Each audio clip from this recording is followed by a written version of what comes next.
Last week we passed the halfway point in this sermon series. It was kind of designed to be the week before, but God had different plans. So we have 4 games left that we're going to use as a basis for a sermon. But I want to give you a reminder of 2014. It's coming to an end.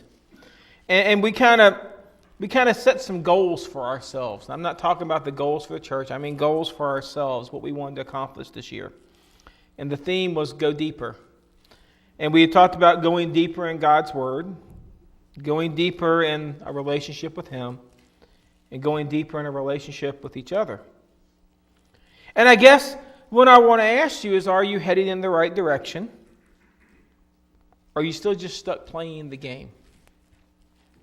We've been looking at these games, and we've been comparing them with the games that we play with God.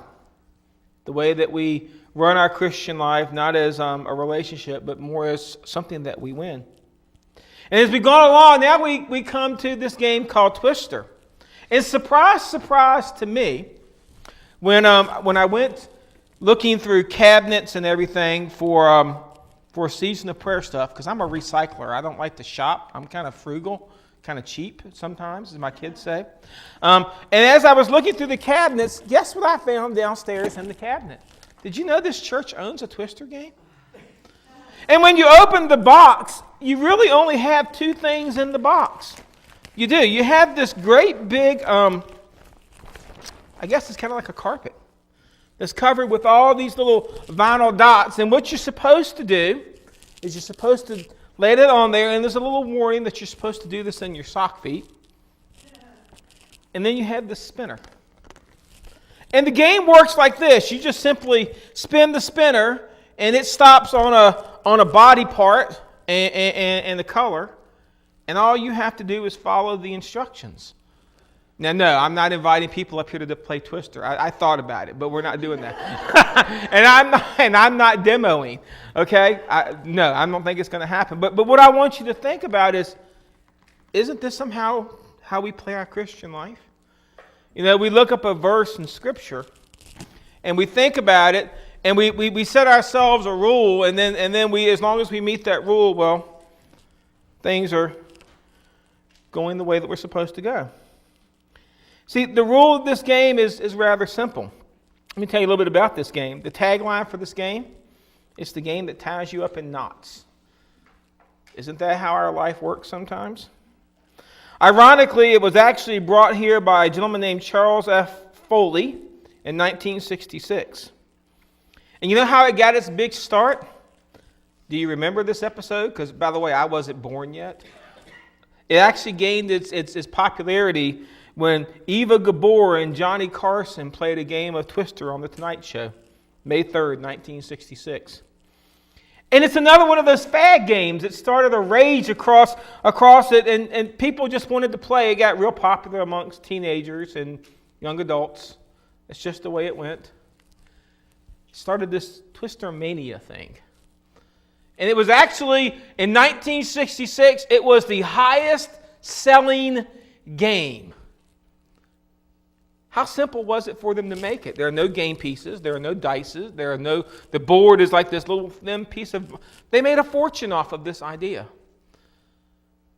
But I want to take a look not at necessarily the game, but I want to make a little analogy about how this game represents our life.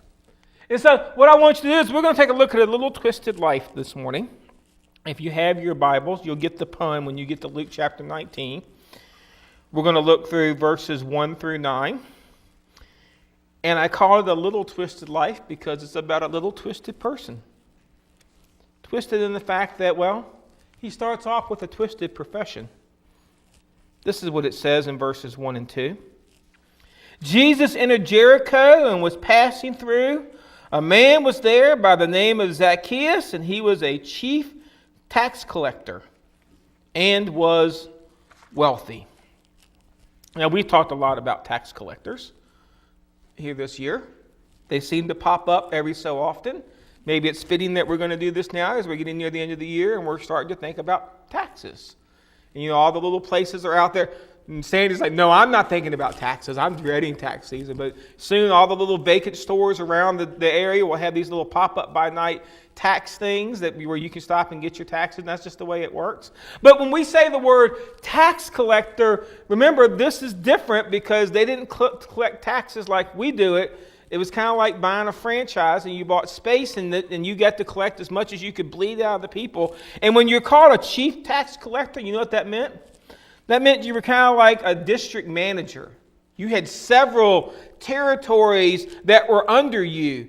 And all of the tax collectors that stole from the people, you would steal from the tax collectors. That's what the chief tax collector did. And you know what? Zacchaeus was pretty good at it. You know why? Because he was wealthy. He had spent his life and made his way by just being twisted. Focused on just getting as much as he can out of life. Focused on just gathering what he could. But his perspective begins to change. See, he ends up with a twisted idea. You see, Zacchaeus was vertically challenged. He was short.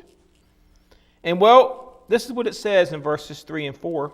He wanted to see who Jesus was, but because he was short, he could not see over the crowd. So he ran ahead and climbed a sycamore fig tree to see him, since Jesus was coming that way. And as we move from verse 2 to verse 3, I see some irony because in spite of all the money that Zacchaeus had, in spite of all the things that he had stolen, in spite of all the wealth that he had gained, there was still something missing from Zacchaeus' life.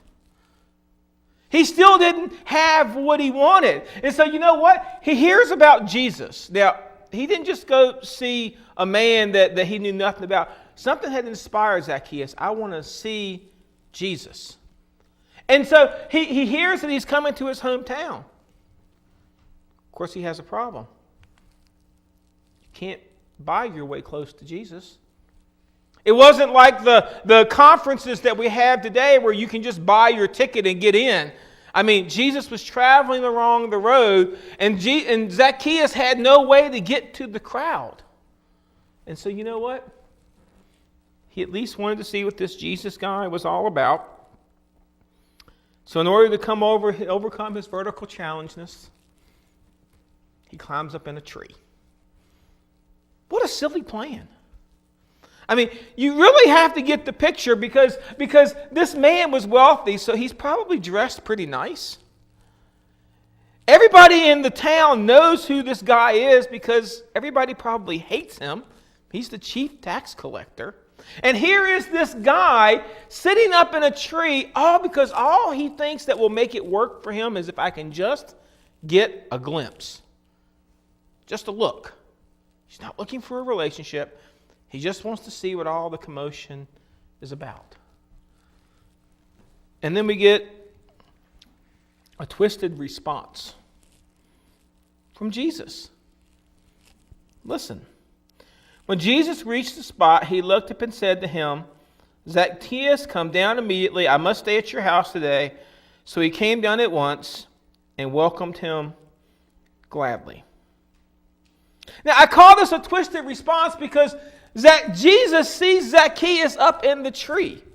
And I want you to think about us as a church, as an individual, as a Christian. If we are going through town and we see somebody that was sitting up in a tree just to get a glimpse of somebody, we would probably think, what kind of nut is this? We'd probably be calling the people from the psych ward to come out with a little white vest and look at him. And well, Jesus sees him in the tree, and you know what? He could have just ignored him. He could have walked right past Zacchaeus. He could have said, you know what, whoever this crazy guy is, I'm going to leave him up in his tree. He got what he was after. He saw me. Jesus could have just passed him by. You know what? Jesus could have laughed at him. I'm sure most of us would have. He could have got a good chuckle at Zacchaeus' expense. I'm sure it was quite a sight for this little man to be sitting up in a tree. You know what? He had a captive audience at this point. Zacchaeus was going nowhere. Jesus could have stopped the crowd and looked up at Zacchaeus and taken this as a teachable moment and scolded Zacchaeus for all of his life and given him a lecture and told him how he was not living the right kind of life and how he was not doing this and how he was not doing that. And he could have given Zacchaeus a lesson at this point. Zacchaeus was going nowhere. But what does Jesus do? He chose to relate to him. Do you find that odd? I mean, here is Jesus, and he's got this crowd following him. I mean, the crowd was so huge that Zacchaeus couldn't find a way to him. And do you think it odd that Jesus would come to a screeching halt for this one little tax collector? This one little life seemed to get Jesus' attention so much more than the great big crowd that was pressed against him. And while Jesus had a twisted response, the crowd around him, well, they had a twisted perspective. All the people saw this and began to mutter, "He has gone to be the guest of a sinner." It's funny. Zacchaeus wanted to get a look at Jesus, and all the other crowd, well, they just wanted to persecute Zacchaeus. And you would think by now this crowd would have a clue. Because you know what? Traveling in Jesus' little posse, Jesus' little group, his little class, his disciples was Matthew. And what was Matthew's profession? He was a tax collector. We have already seen the idea that, well, Jesus had a thing for people that were broken and busted, because what about the woman at the well? What about the woman caught in adultery? Well, Jesus kind of let her go.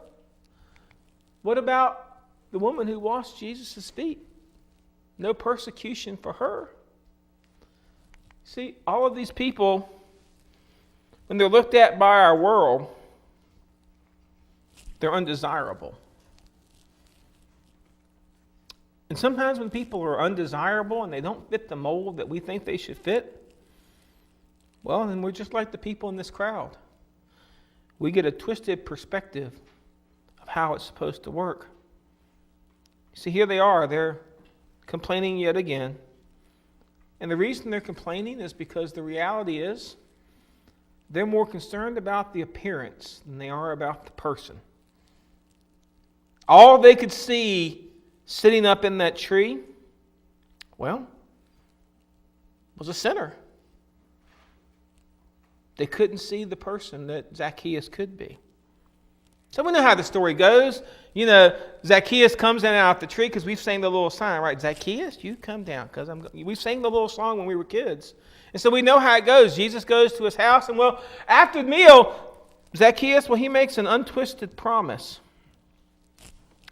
But Zacchaeus stood up and said to the Lord, "Look, Lord, here and now I have given half of my possessions to the poor. And if I had cheated anybody out of anything, I will pay it back 4 times the amount." And I read that scripture, and the first thing I think is Zacchaeus was a really good crook, because he could give half of what he has away and still have enough to pay everybody he's cheated 4 times. That's a lot of money. But I want you to see the change in Zacchaeus' life real quick.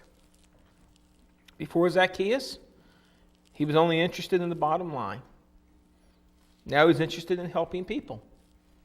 First thing he did, give to the poor. Before, Zacchaeus was only interested in seeing Jesus. Now, what does he call him? Lord. That's a big change. Before, Zacchaeus was only interested in taking. Now he's interested in restoring. That's a big change in a person. Just by this one meeting with Jesus, just by the fact that Jesus says, "Let me go and relate to you," just because Jesus took a perspective that was different than everybody else, Zacchaeus' entire life changed.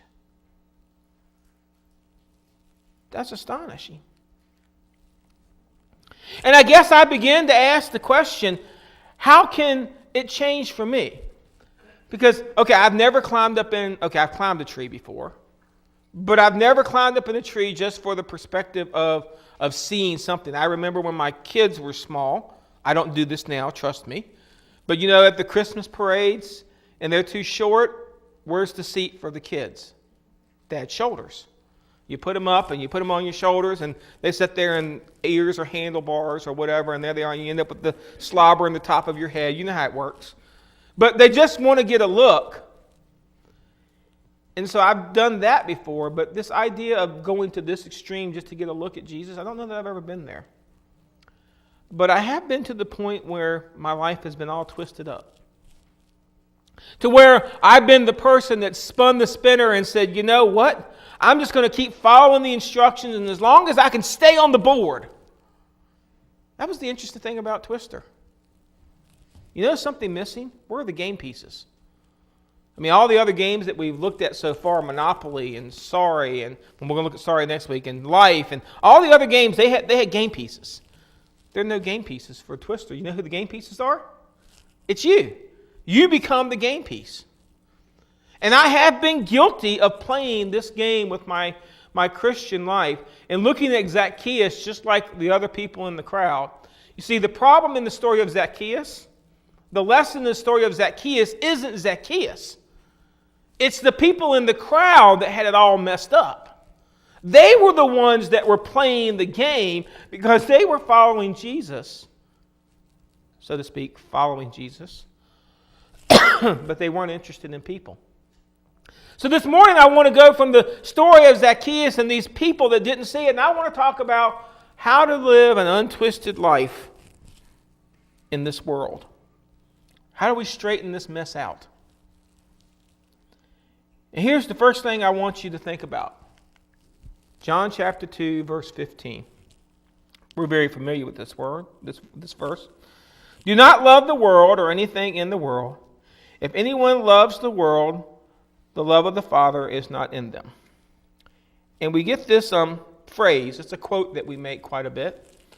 We say that we're supposed to be in the world, but not of the world. Now, that's a hard thing to do. It really is. You see, I get up every morning and I go to work. And work takes roughly 8 hours of my day. By the time I factor in the travel, if I decide to actually go somewhere that day and not work from home, you can add another hour. So there's 9 hours. I come home and usually there's homework and other things to do. And before I know it, and we have dinner to fix and Boy Scouts to go to and karate to go to and this to do and that to do. And before I know it, you look at the clock and it's 7:30, 8 o'clock, and then it's time to start getting kids ready to bed. And then by the time you fight the bedtime battle and you get pajamas on and teeth brushed and showers taken, stories read and devotions read and gerbils taken care of and fish fed and everything like that, you look at the clock and it's like a little bit after 9 o'clock. And then you go downstairs and you sit in the chair and you're like, I'm tired. And that's my life. Most days of the week, that's the way it goes. And I would tell you that I live in the world, but my perspective is very of the world. You see, because a lot of times the things in this whole world, it catches my attention a lot more. So while the statement is good, I'm really interested in learning how do I do it, right? Having somebody tell you, look, be in the world but not of the world, that's nice, but how do you do it? Let's take a look at 1 Corinthians chapter 7, verse 29 through 31. This is what Paul tells us. What I mean, brothers and sisters, is that if the time is short, from now on, those who have wives should live as if they do not. Those who mourn as if they do not. Those who are happy as if they were not. But those who buy something as if it was not theirs to keep. Those who use things of the world as if not engrossed in them. For this world in the present form is passing away. And I read that verse, and again, I'd like to tell Paul that's a nice thought. But I am married, and I have responsibilities. And I am a dad, and I have responsibilities. And I am a pastor, and that gives me responsibilities. And I do have a job, and that gives me responsibilities. And you know what? Paul isn't telling us not to be responsible. He's not literally telling you, by the way, if you're married, live as if she doesn't exist. That's not a good career move, by the way. Just so you know. But what he is telling us is this word. Engrossed. I work for a publishing company, and so we have a definition of what the word engrossed means. See, in my world, engrossed means it's text that's been set in but been marked up for us to really pay special attention to. But the word engrossed means having all of one's attention or interest absorbed by something or someone. That's what engrossed means. Parents, you know what engrossed looks like. The TV is going, the show is on. You walk in and you say dinner time. And you walk and you stand in the kitchen putting things on the table. And you walk back like 5-10 minutes later and the kids are still curled up on the couch or in the reclining chair. And they never even heard you say dinner time, did they? So you say dinner time again and they don't move. And when do they finally move? Well, usually it's when you pick up the remote and you cut off the TV or you stand in front of the TV and then they try to see around. They're engrossed. That television show has all of their attention. They're focused on that particular thing. And that's what Paul is telling us here. This is what in but not of means. You'll have to live in this world. Paul tells us later in Timothy, don't work, don't eat. We're expected to have jobs. We're expected to have responsibilities. We do have families. But you know what? Everything that I have here is temporary. It won't last. The only thing that is eternal is God. And if I become engrossed with the temporary, then I'm going to miss the eternal. If I become engrossed with just the person as a sinner, I'm going to miss the person as the potential Christian. So this morning, as we move along, I want to give you some instructions. Becoming untwisted. We're going to try to straighten out our lives. And ironically, these instructions are taken right from the instructions of Twister. Isn't that cool the way that worked out? I mean, these are 4 simple things that you have to do to live in the world, but not of the world. And they look a lot like how we play this game. And here's the first thing. You have to listen to the instructions. John chapter 14, verse 15 says, if you love me, keep my commandments. I want you to know something. Even Zacchaeus, before he could have this change in his life, had to come down out of the tree, just like Jesus told him to. At some point, you have to decide the instructions that God has given me are important. I mean, if I make up the rules as I go, I can stay in this game forever if I never spin the spinner, right? I can just keep moving one foot to the other. I can just play with one foot and just go around the square. I can keep going, but there are instructions. There are instructions to life. And we have to learn how to listen to them. God intends, if we're going to live in the world but not of the world, we have to listen to His instructions. Here's a good one. Don't get tangled. Hebrews chapter 12, verse 1 says, therefore, since we are surrounded by such a great cloud of witnesses, let us throw off everything that hinders and the sin that so easily entangles, and let us run with perseverance the race marked out for us. You know, Paul is writing this from a perspective of a Greek athlete, and I don't know whether you know this, but Greek athletes, you know how they ran their race? In the buff. They didn't want anything that would weigh them down or entangle them. And Paul is telling us the same thing. Living in the world, there will be things all around you, but don't allow them to entangle your life. Don't allow them to take you in such a way that you just can't ever move. Don't get tangled. If you've ever played this game, and by the way, yes, I have actually played the game before. That's one of the key things is you want to make sure you keep your space from the other people.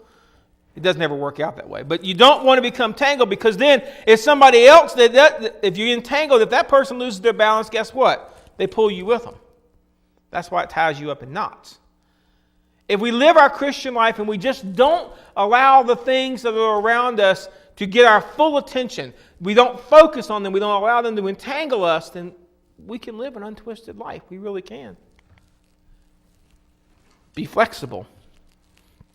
That's funny coming from me, because I'm probably one of the most inflexible people in the world, both physically and sometimes emotionally and sometimes the way that I look at life. But Proverbs chapter 29, verse 1 says, Whoever remains stiff-necked after many rebukes will suddenly be destroyed without remedy. Jesus constantly was after the people, calling them stiff-necks. He was constantly after religious people, telling them they have to be flexible. In our life, we need to learn to be flexible enough to respond to God's leading. This doesn't mean we're flexible with the core values of Christianity. We don't say all road leads to God. But you know what? Sometimes when a broken life comes in our place, in our presence, we've got to be a little flexible. We've got to be a little understanding that, you know what? They're just learning. Sometimes our lives have to be like the clay that you're sitting around on the windows. You wonder why I really laid them there. We have to be moldable. You ever tried to play with stiff Play-Doh? It crumbles because it has no pliability. It's inflexible. So, excuse me, I knew I was going to do that. We have to listen to the instructions. We have to not get tangled. We have to be flexible. But here's the big point. You have to keep a balance. I know I'm going to steal somebody's testimony, but I got to share one of the other stations that you had here this Friday. There was this table, and it was full of 168 pennies. You know what 168 represents, don't you? In case you don't, that's the number of hours you have in a week. It's divided up by 7 24-hour periods. And the idea was to take the pennies and divide them up into the weeks, and then start pulling out the pennies that are dedicated to God, and then the other pennies go into the other pile. And then at the end, you look at the pile, and you realize, oh my gosh, the pile for sustaining my life contains probably somewhere around 140 pennies. And maybe if I'm lucky, the pile that goes to God maybe contains like 14 pennies. And that's if you spent 2 hours a day with God. And the idea was that it was out of balance.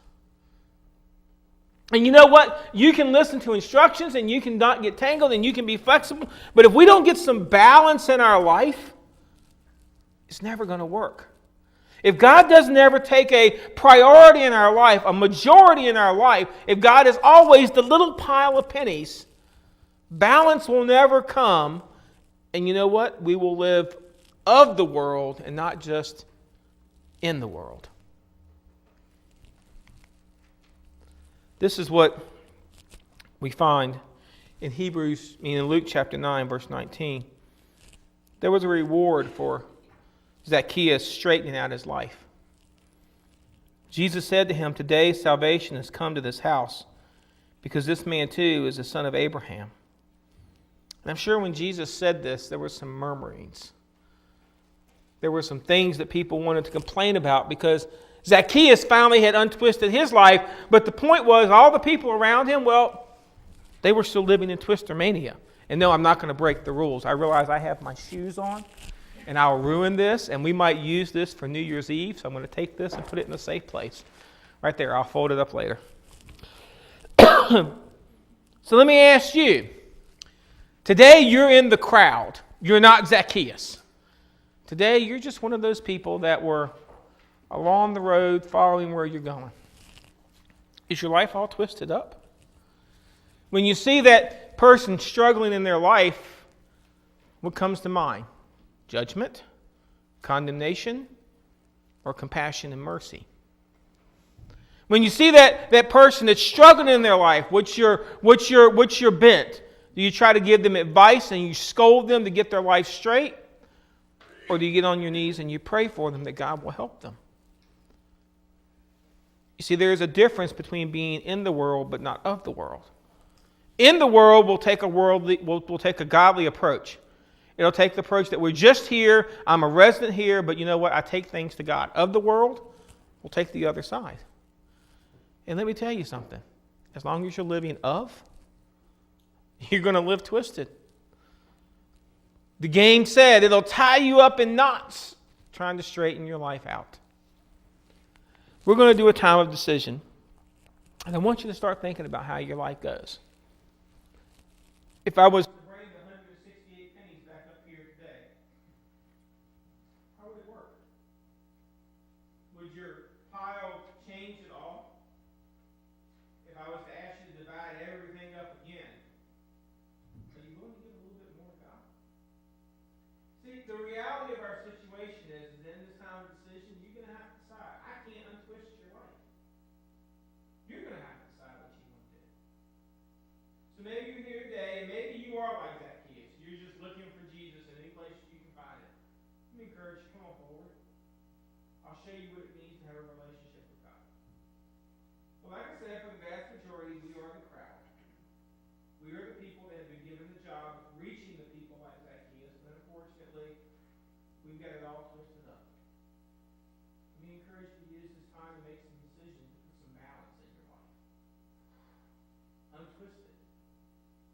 Begin to see people as Jesus saw them, not as sinners sitting in a tree. The child of God that just needs some leadership, that needs some compassion. Would you please stand?